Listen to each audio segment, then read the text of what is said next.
Selamat pagi, salam sejahtera untuk kita semua. Mohon izin, Pak Imam, Bapak, Ibu, semuanya. Saya Berry, saya sekarang lagi master di Leiden Law School, ambil program Law and Society. Saya penerima beasiswa LPDP tahun 2018. Di sini saya mau sharing pengalaman. Jadi sebenarnya gimana perjalanan saya dan sampai bisa dapat beasiswa LPDP. Oke.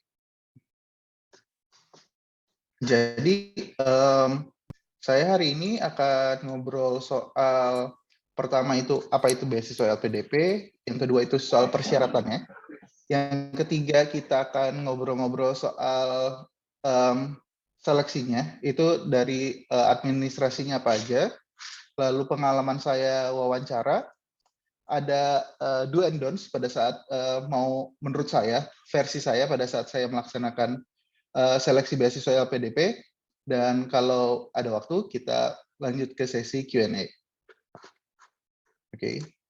Jadi first thing first, kalau saya sarankan untuk teman-teman semua, jangan lupa minta izin dan doa restu dari orang tua dan orang terdekat. Karena apa? Saya yakin perjalanan saya sampai sekarang ini dipermudah dan juga pada saat proses saya wawancara, semuanya itu bermula dari pertanyaan bahwa apa yang sudah kamu siapkan. Dan saya bilang sama pewawancara, saya sudah meminta izin dari orang tua saya, dan mereka sudah mengizinkan, dan juga orang-orang terdekat saya. Biar apa? Pada saat saya nanti sudah kuliah di sini, saya tidak ada beban bahwa saya masih ada, saya belajar di sini, saya menimba ilmu di sini, tidak mendapat doa restu, sehingga itu bisa menjadi halangan buat saya untuk ke depannya. Jadi itu yang pertama saya lakukan.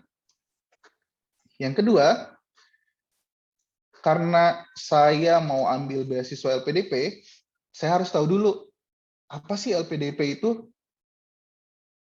Saya jadi cari tahu nih, misi LPDP itu apa. Yang paling penting dari yang saya dapat dari LPDP itu mempersiapkan pemimpin dan profesional masa depan. Jadi dalam personal statement saya memposisikan diri saya sebagai calon pemimpin Indonesia, terutama karena saya bekerja di DJP tercinta. Saya buat planning saya untuk DJP ini apa, yang paling real saya tuliskan di sana. Jadi bukan cuma hanya untuk mengejar penerimaan, tapi saya lebih detail, lebih dari hati saya. Jadi pada saat itu, kalau saya boleh sharing, ini semuanya adalah personal. Jadi jangan diambil contoh, oke, saya pakai kata-katanya Berry, tidak, tapi lebih personal. Seperti misalkan saya bilang, di DJP, orang yang ahli pajak sudah banyak, orang yang pintar pajak sudah banyak, yang ahli akuntansi sudah banyak. Tapi saya ingin organisasi tercinta saya menjadi organisasi yang jauh lebih baik dengan mengelola SDM yang baik. Karena SDM-nya sudah baik, tapi butuh orang yang bisa mengelolanya. Oleh karena itu, saya bilang, saya mau jadi direktur Kidsda. Target saya mau jadi direktur Kidsda karena saya ingin ada yang bisa mengelola para ahli-ahli itu untuk membuat Indonesia lebih baik. Jadi saya cuma bilang bahwa saya lebih detail, saya menyebutkan saya mau apa. Karena mereka mencari pemimpin, dan saya bilang saya siap menjadi pemimpin dengan menjadi direktur Kidsda. Karena di sini ada 100-an orang lebih, semoga saya diaminkan, jadi di masa depan saya bisa jadi direktur Kidsda. Izin Pak Imam. Amin. Lalu amin Pak Berry, amin. Amin, terima kasih Pak. Lalu saya bilang, jadi saya sebutkan, dia mau mencari pemimpin, saya memposisikan diri saya jadi pemimpin dan profesional. Untuk apa? Untuk buat Indonesia yang sejahtera. Saya nggak muluk-muluk untuk Indonesia yang itu mungkin saya hanya ingin berkontribusi setidaknya di DJP. Dengan DJP yang lebih baik, insya Allah adalah kontribusinya untuk Indonesia. Gitu. Setelah saya tahu, saya pedalami apa sih maunya LPDP, calon penerima beasiswa apa yang mereka cari, lalu saya lari ke administratif. Administratif ini sangat penting karena apa? Ini sifatnya wajib. Jadi kalau satu saja miss, itu kita tidak bisa diterima, tidak lolos. Sangat disayangkan kalau misalkan kita sudah kalah sebelum berperang.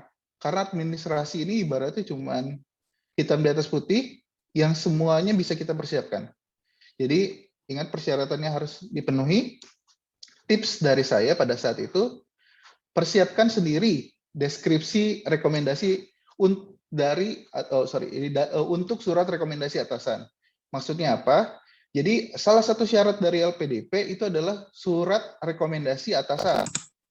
Pada saat case saya, itu atasan saya minta saya untuk menuliskan sendiri.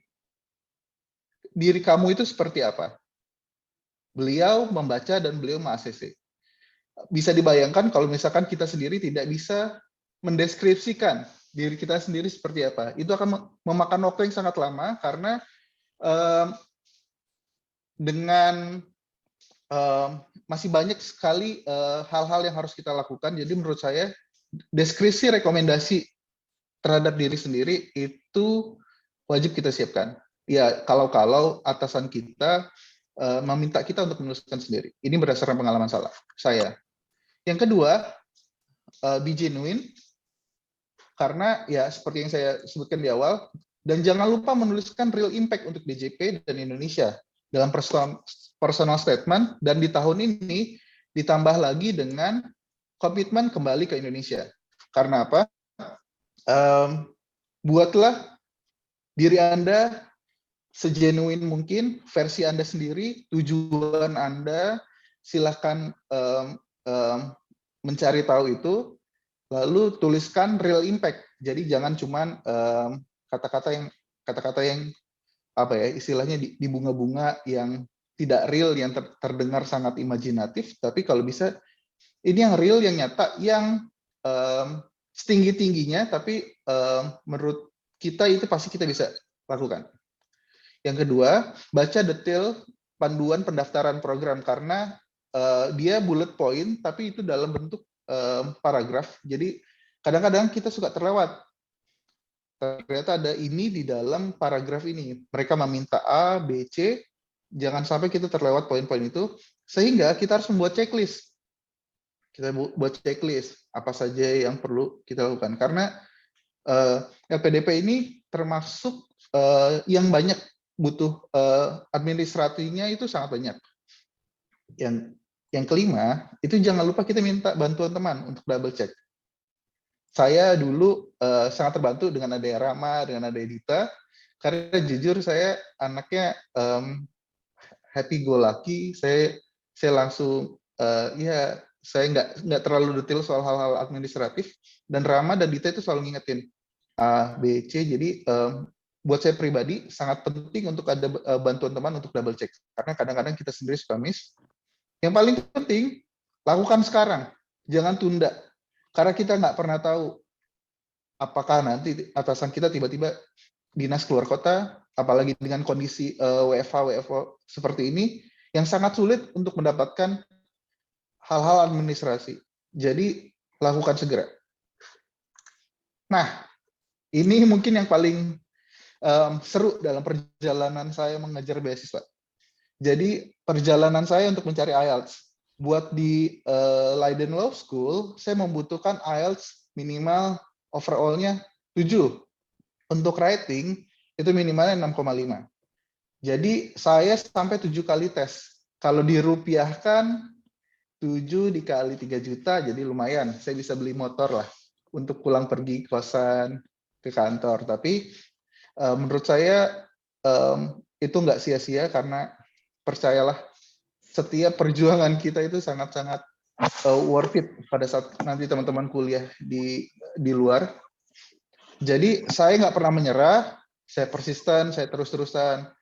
Karena kalau untuk teman-teman yang di sosial, itu 6,5 itu biasanya minimalnya. Tapi kalau untuk untuk law school, untuk di Eropa atau di Amerika, biasanya mereka lebih tinggi syarat minimal IELTS-nya. Jadi 7, pada saat itu 7 dengan writing 6,5. Buat saya writing 6,5 itu sulit. Karena saya selalu 6, 6, 6, 6, 6, tapi yang lainnya sudah baik. Karena apa? Karena saya belajar dari IELTS 1, IELTS Cambridge 1-4 itu buku yang sangat bagus. Itu silakan teman-teman babat habis. Nggak usah beli bukunya, karena menurut saya versi PDF-nya atau versi online-nya sudah tersebar di mana-mana. Jadi silakan baca itu, gunakan, karena itu menurut saya tingkatannya dari mulai easy sampai yang paling hard. Belajar dari YouTube karena berguna dan itu free. Lalu ini podcast, saya bikinnya sengaja saya urutkan. Jadi The English We Speak itu yang podcast paling gampang. BBC Learning itu kalau teman-teman mau mencoba mendengar dari British accent. Dan terakhir adalah kalau teman-teman sudah mulai merasa BBC sama The English We Speak itu sangat mudah, naikkan levelnya ke Harvard Business Review. Jadi itu ngobrol podcast, tapi yang menurut saya selain kita belajar, tapi juga temanya itu sangat-sangat membuka wawasan kita. Nah, ini ternyata saya belajar juga. Yang paling penting adalah pada saat kita tes, itu kita harus tahu tempat yang paling nyaman buat kita. Apakah kita mau written atau kita mau yang computer test. Buat saya, British Council di Senopati, dekat kantor, dekat tempat tinggal saya, itu yang terbaik. Karena saya punya waktu untuk istilahnya antara speaking sama test written-nya, itu saya bisa ada waktu dan saya bisa pulang, atau saya bisa setidaknya punya waktu untuk belajar lagi atau cari tempat yang tenang. Saya pilih computer test karena waktunya lebih cepat, lebih gampang, dan yang paling penting adalah waktu terbaik. Nilai saya paling tinggi, IELTS saya 7,5 paling tinggi, dan overall-nya itu karena saya belajarnya, saya tesnya di siang. Ternyata otak saya belum terlalu bekerja pada saat pagi hari. Jadi pada saat siang, nilai saya ternyata tinggi-tinggi semuanya. Oh, saya tahu bahwa saya juga harus tahu waktu produktif saya kapan, dan ternyata saya memilih waktu siang. Gitu. Jadi silakan teman-teman cari waktu terbaik, karena sayang sekali tes 3 juta.